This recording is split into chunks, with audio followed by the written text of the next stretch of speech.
Programme तकरीबन इख्तिताम पसीर हो चुका है अल्हम्दुलिल्लाह। इससे पहले कि मैं इनामात तकसीम करूँ, मैं फजीलत शेख मोहम्मद आलिम साहब को दावत दे रहा हूँ मैं पर तशरीफ लाएं और 5 मिनट में अपनी गुफ्तगू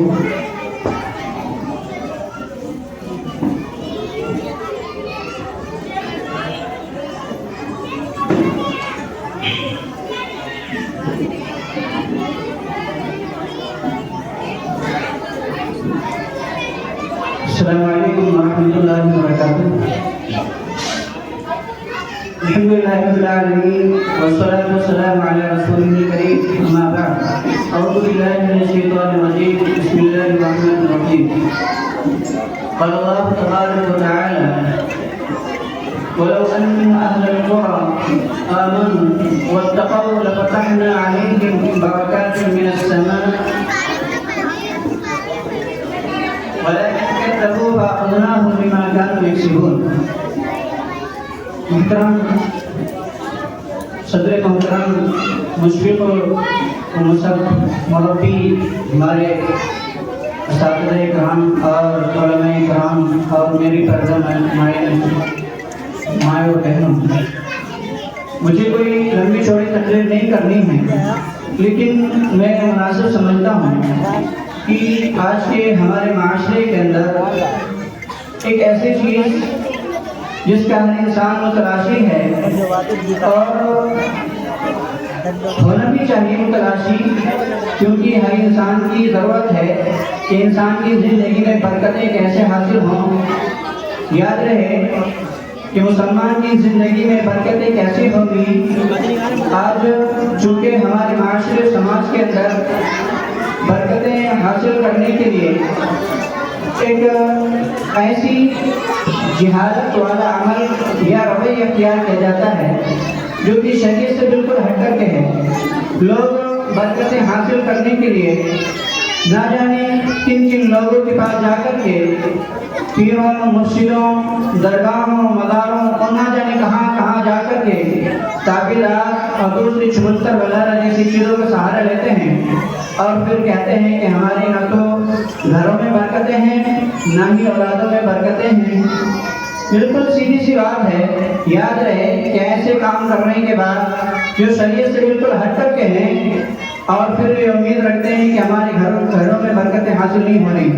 बिल्कुल इसी तरह है जैसे कि एक बीमार जहर खा के और ये तमन्ना आरज़ू करे कि मुझे शिफा हो जाए, हरगिज़ नहीं हो सकती।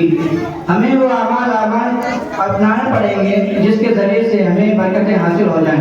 बहरहाल मुझे मुख्तसर से तौर पर बता देना है कि बरकत के बिना भी इंसान की ज़िंदगी अधूरी है, क्योंकि हम अगर शरीयत का मुताला करें और गौर फिक्र करें तो शायद हमें कोई ऐसी खास मौके की दुआ मिल जाए जो कि बरकत से खाली हो।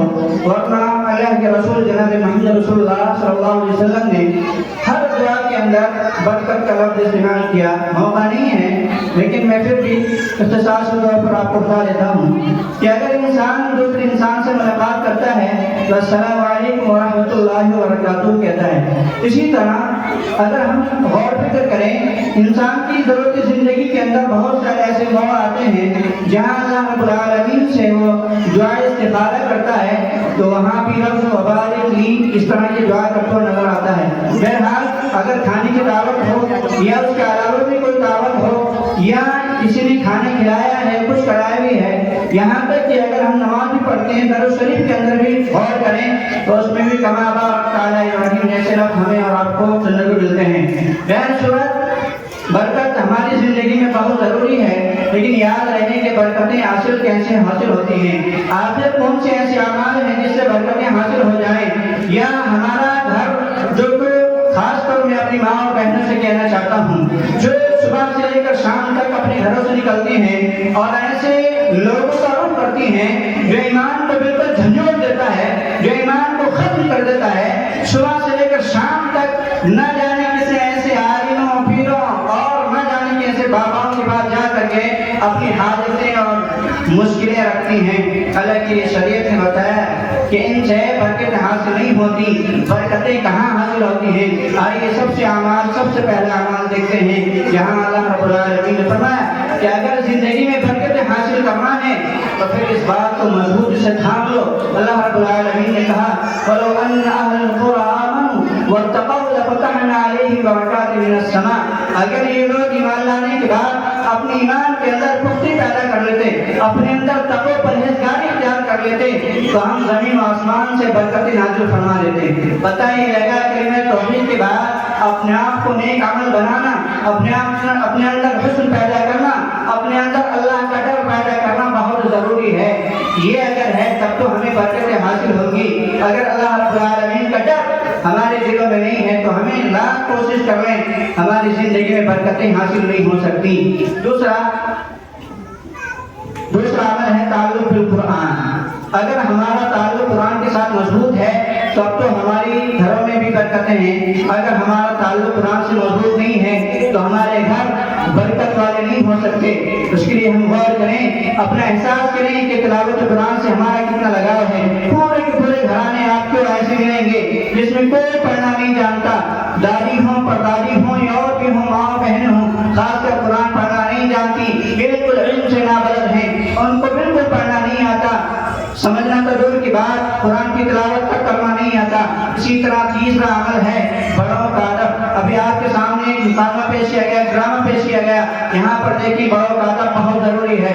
آج سماج میں معاشرے میں ہر گھرانے کا مسئلہ ہے کہ بڑوں کو ستایا جاتا ہے, ان کے ساتھ نازیبا حرکت کی جاتی ہے, اس کے بعد رک کیا جاتا ہے کہ پیر صاحب کو تعویذ بنا دیجیے, ہمارے گھر میں برکتیں حاصل نہیں ہو رہی. ارے اللہ کے بندو, اللہ کے بندیوں, تم نے اپنی برکت کو روزہ پر لا کر کے رکھ دیا. اپنی ماں باپ کی اگر احترام کرتے تو تمہارے گھر میں برکتیں آ جاتی. لیکن یاد رہے برکتیں کیسے ہوں گی, اس کے لیے ضروری ہے کہ سارا جو پروگرام آپ کے سامنے کیا گیا یہ ہے تعلیم.